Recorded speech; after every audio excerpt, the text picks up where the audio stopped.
Guys, welcome back to the channel. Bugs, welcome back. I want to show you what I built. Check this out. I built a deck. We built a deck. It's pretty darn cool too. It's got raised garden beds, an outdoor shower, sitting areas, eating areas, grilling areas. We're very happy with it. So why don't I give you a tour and I'll show you exactly how I built the whole thing and explain it. I'm pretty stoked. Let's check it out.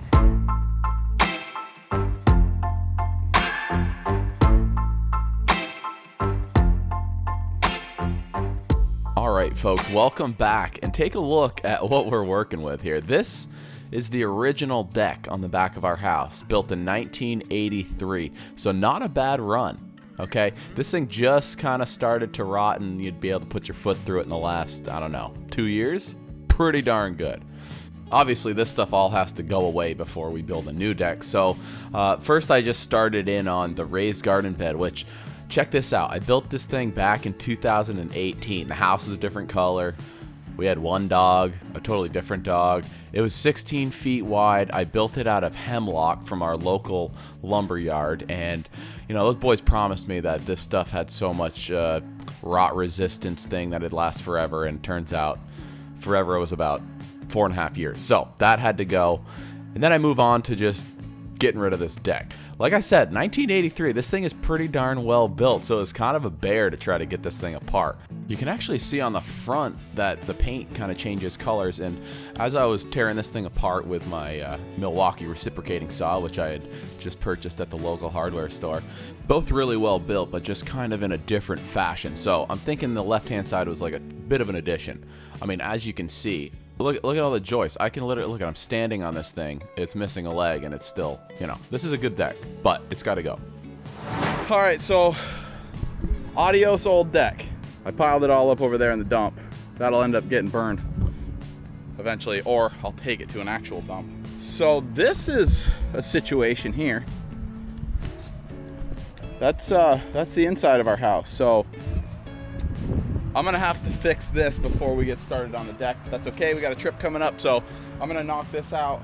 I'll likely do what I did on the front deck with some zip board and PVC on top of that. That stuff will literally never rot. Demo is done. Found some cool stuff under here, some balls for the dogs, some old bones from Christmas, and a pile of sticks. Happy day. Yeah, let me tackle this. That might be a separate video. This is about a deck build, so we're gonna fast forward and probably have some lumber on site and a couple buddies to help us build the deck. So let's keep at it.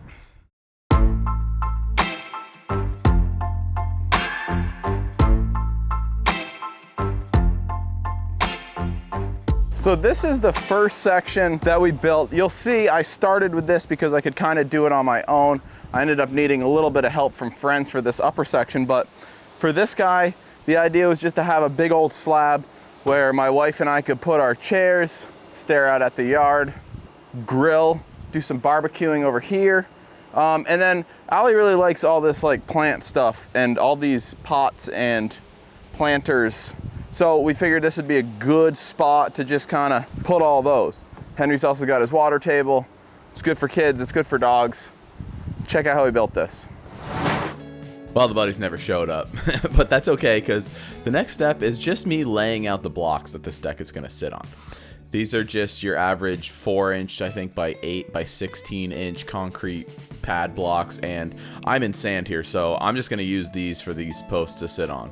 This is what I did on the front deck of our house, and the thing never budged because it's just so sandy here. It's just like building a deck on a beach. Anyway, I'm not leveling these blocks. I'm just placing them in the orientation we need for the post to sit on them. And that leads me to this next segment, which is a total pro tip. So check this out. All right, so normally I use SketchUp for my building design or just designing this and creating plans. And usually I just print it out on 8.5 by 11 sheets of paper, but check this out. I sent the photos, screenshots of my dimensions to the UPS store in town and had them printed on, I think this is 36 by 16, so really big sheets. This is actually kind of the shape that my computer screen is, so it worked out great. And now they're big and giant and everybody that is working on the deck can read them.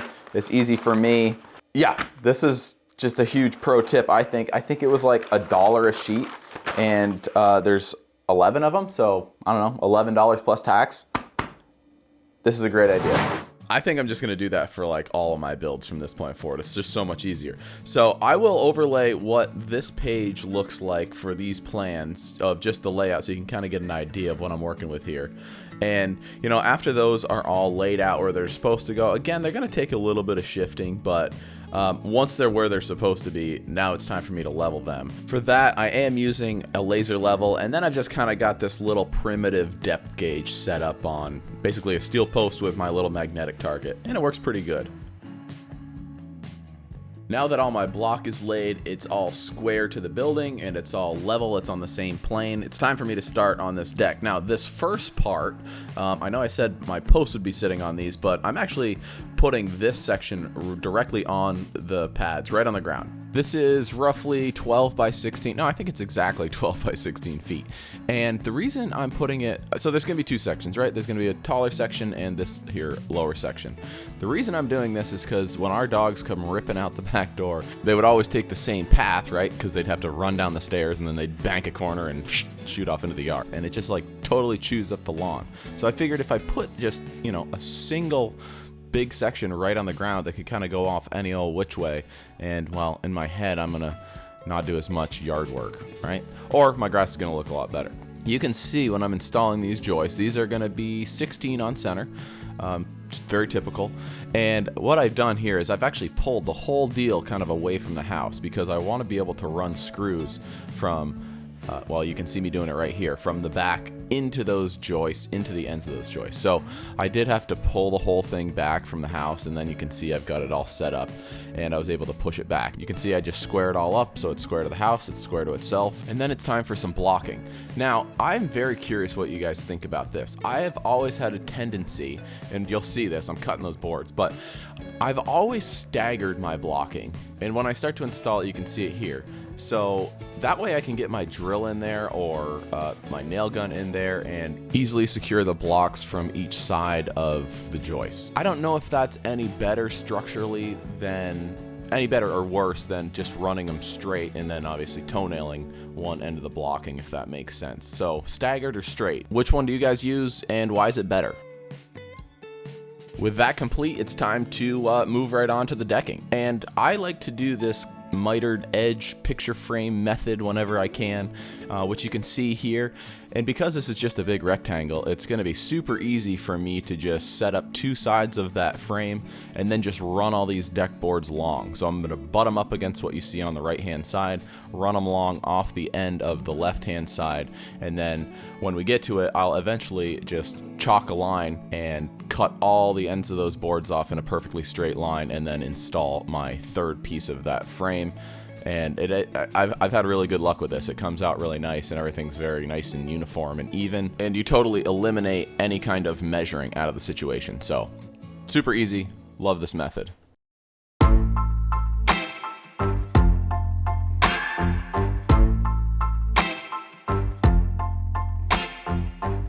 Next up, we had to construct this upper area, which honestly, it's just like the lower area, except for it's a touch smaller and it's raised up, I don't know, whatever a couple steps is, maybe 16 to 18 inches. Again, it's kind of an L shape because you've got one big rectangle and then it kind of spurts off in this direction for the base for the outdoor shower. So yeah, again, pretty easy construction, just an upper section. It kind of mimics the bottom section. It's just raised up a little higher and makes it obviously a little easier to get out of the house.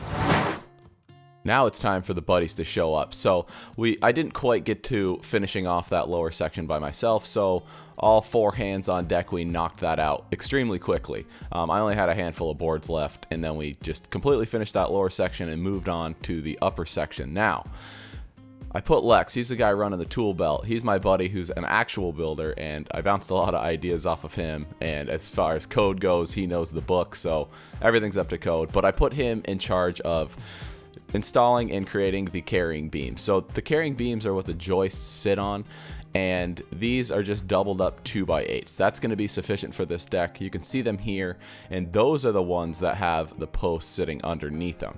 We use some brackets that just attach the 4x4 posts to the doubled up 2x8s, and that's what holds them up. It's really important that you make these level and square because this is what the rest of the deck is going to ride on.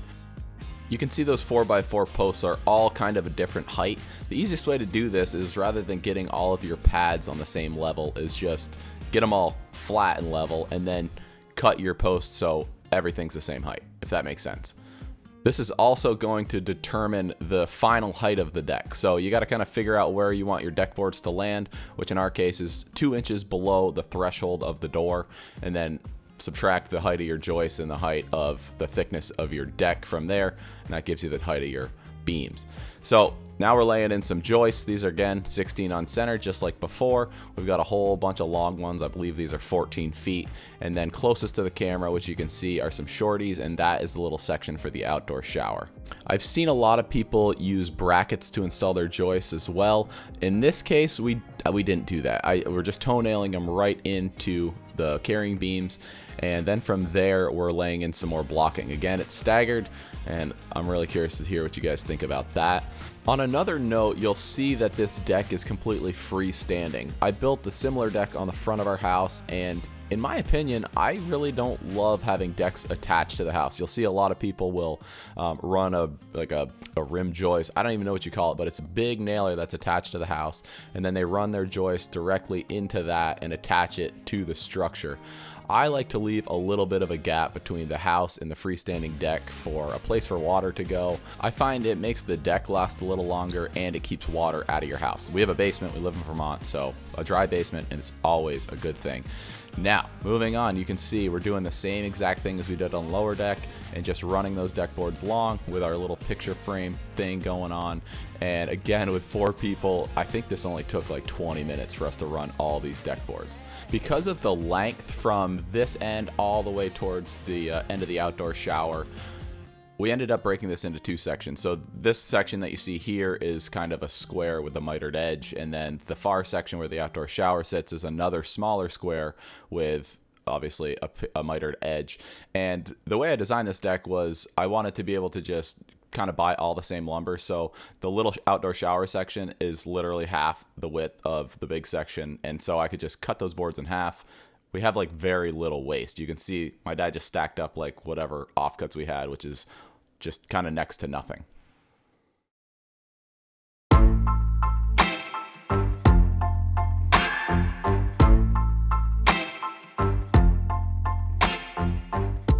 One request that Allie had was she wanted some raised beds integrated into the deck so she could come out here in the morning. She's got some fresh herbs going on here. This dill's out of control.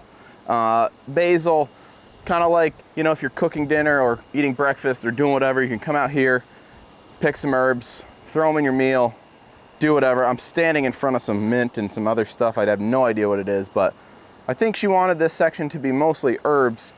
We did a mitered top on all of this stuff, and everything you'll see is built out of 5/4 deck boards. So this stuff is, you know, you obviously needed to build a deck, and it's just readily available. So I figured, why the heck not build the raised beds out of it. These do have a false bottom, which you'll see. So the soil only goes down like a foot, and then the rest is open. So I think eventually I'd like to install some doors right here. We'll have a little outdoor storage for Henry's toys and, you know, whatever else stuff we need stored. Maybe some pots. We can put everything away in the wintertime. That would be super handy. But yeah, so check this out. This is how we built the raised beds. This is the next day, and I'm back to working by myself, but before I get too carried away with the raised beds, I wanted to install some stairs.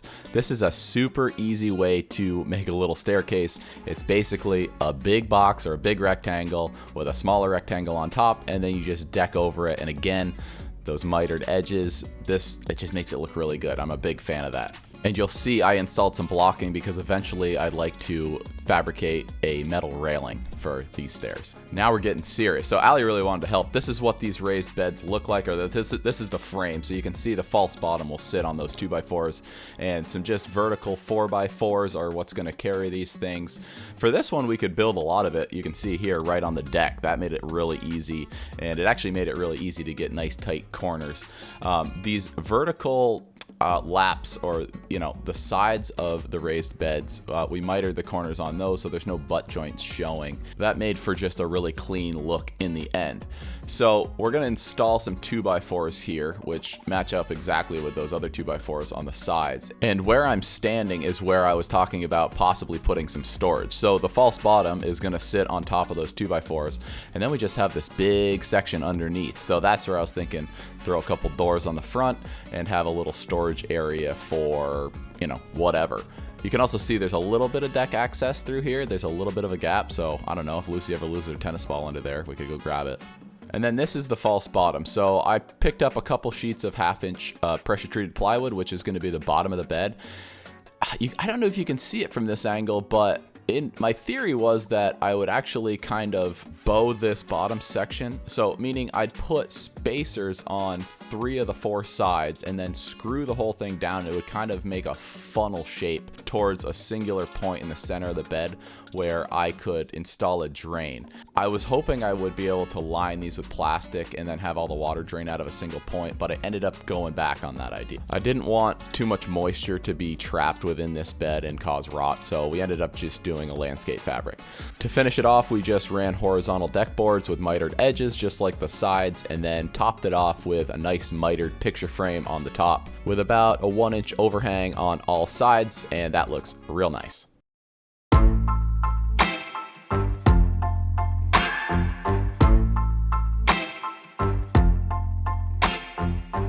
Now, over here, it's the same idea. Basically what you just saw us build, but a little bit bigger. We actually, originally in my plans, had this only going to the edge of the shower, but Allie decided take it around the corner, extend them a little bit, and that ends up becoming a little bit of privacy for the outdoor shower, which I'll show you later. But these are a great height. You can come in here, weed. It's actually super satisfying, pick it, whatever. Again, this is all just flowers. Those are herbs, this is flowers. We live across the street from an organic vegetable farm, so we really don't do much growing our own vegetables, but flowers are pretty and it's just kind of cozy in here. Someday, I think, if we ever get our paws on a hot tub, this would be a perfect spot for it. Maybe some twinkle lights or, I don't know, whatever. Again, more pots, more potted plants, but just makes it kind of feel like you're kind of socked in with all the vegetation. We really love this little section. It took a little more time, obviously, than this other raised bed, but let's check it out. Now you can see things are really starting to take shape, and you'll notice this little temporary staircase kind of migrates throughout the video, but this is what the original plans call for. This is the frame, but again, we ended up kind of doing more of a zigzag thing and took it all the way across the front of the outdoor shower. You can see a lot of these concrete pads that we used for the deck itself double as pads for these 4x4s, which is the main structure of the raised bed. And you'll also notice, obviously, the raised bed isn't going to be whatever these are, 10 feet tall, but I really like to run everything long, and then when everything's installed, run my laser level again, and then cut everything flush. I just find that this kind of helps eliminate any measuring errors and keeps everything as level as possible. Here we're kind of discussing the heights at which we want this bed to be. I originally think I had it a little taller than it is now, but Allie was like, well, if you don't mind bending down just a little bit more, this, people could sit on it and we could see the yard and the woods and everything going on. So I think that was a really good call. Here I am installing the 2x4s just like I did on the other bed. Again, this is just going to house that false bottom. And then I went around the outside and kind of repeated the process. You'll see I ended up, I don't know if I don't see it anywhere on camera, but I cut those 4x4s using the laser level already, I guess, apparently. But these exterior 4x4s, there was some blocking, some concrete blocks, the pads that were kind of just sitting out in space, and that's exactly what these 4x4s are sitting on. So you can't see them, but they do exist. These aren't going directly on the ground. And now you can see I'm setting up the laser again. And for this, I ended up just lining it up with the already cut 4x4s, and then just marking the not cut ones, and obviously, well, cutting them. So measuring stuff, making sure it's all square, and it is, and it's level, and then I move on to the cladding, I guess we'll call this. So running those horizontal deck boards for the siding. This was a little bit tricky with these two that kind of join right there. This was like we changed the height, so it's a little bit different than the plans. And as far as plans go, my plans that I create are pretty rough, and I just find you run into stuff like this and it doesn't match up with the plan and you can't get frustrated with it. You just kind of have to use your intuition and just make it happen. I just recently built a chicken coop using some plans I bought on Etsy, and I swear the thing took me like twice as long as it normally would, because, you know, instead of just measuring and cutting and making whatever fits fit, I was trying to follow the dimensions too precisely, and I don't know what you guys think, but I find sometimes you just have to ignore what the plan says, measure and cut based on what you're looking at. So next was to install these long boards. I think these are 14 feet. Yes, I'm sure they're 14 feet.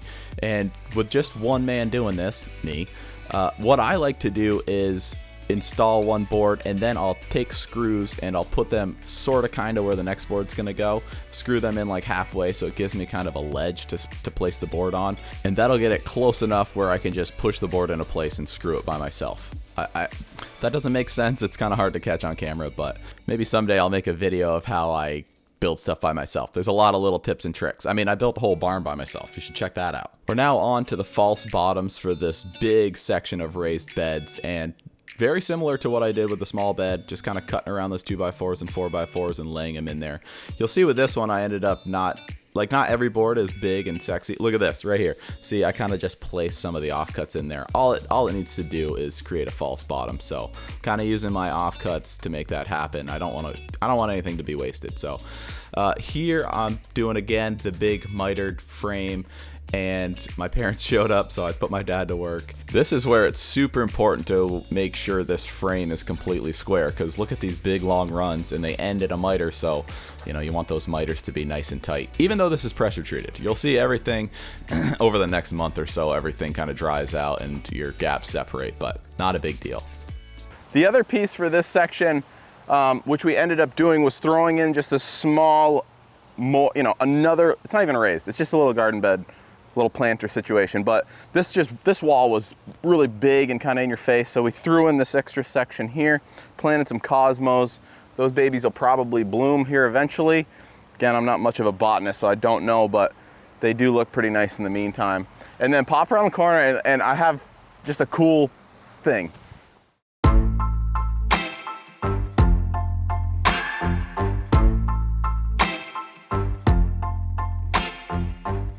This is the outdoor shower. You kind of pop in here, and it's not totally finished yet because you'll see there's a deck board missing over here. I still have to plumb it up, but eventually there'll be a shower head in there and you can actually shower outside, which is a thing that we like to do.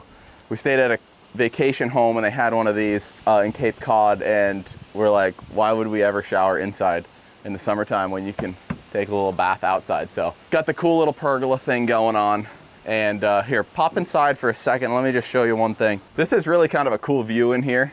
You can kind of look out over the yard, and there's some ivy right here. We installed some of this wire mesh. Basically, we want some vegetation to climb this, and then create kind of a green wall of sorts. So, you know, it's a bit revealing right now, but you know, in a year or two, hopefully it won't be that way. But yeah, it's pretty cool. It's nice and spacious. Again, we'll hang something up here as far as a shower head and nozzles and things, and I've got to just kind of configure our plumbing a little bit to make that happen, but it's kind of a cool little hangout in the meantime. Let me show you how we did it.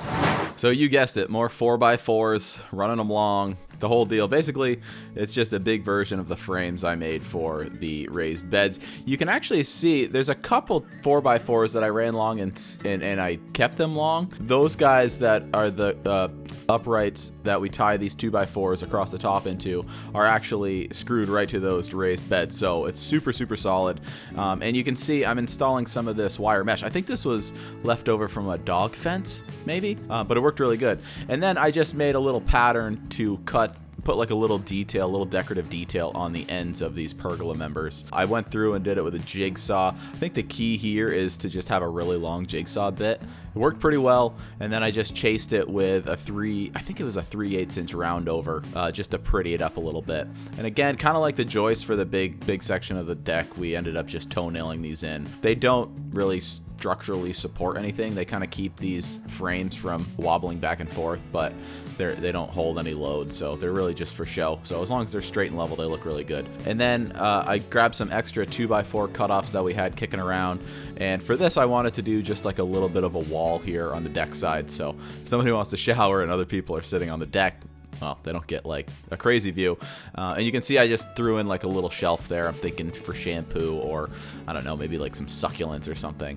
And then again, a leftover piece of 1/2-inch plywood, threw that in there. And then I was like, what should I do for siding on this? And I went with some cedar shakes. I've never used these before, but I actually had a blast. I think if you were gonna do a whole building, it might not be as fun, but for this little section, I really enjoyed it. Basically, you know, they're like 12 inches or maybe 14 inches, and you put one course in and then you decide what you want your reveal to be. In my case, I think I went with a 6-inch reveal, so I just kind of threw in a little piece of scrap wood there so I could hold that straight line. And then I always measure from the bottom so you don't end up getting off course. Oop, camera took a little dive there. But yeah, then you just work your way up. The biggest thing is you want to cover the gaps of your previous course with your new course, and then you just kind of go for it. There was only one little section I had to kind of cut around, and you could cut the stuff with an X-Acto knife, so it worked out really, really well. And I love the look of it. Again, it was really fun. I'm gonna throw some stain on this eventually, but that's it. That's the outdoor shower.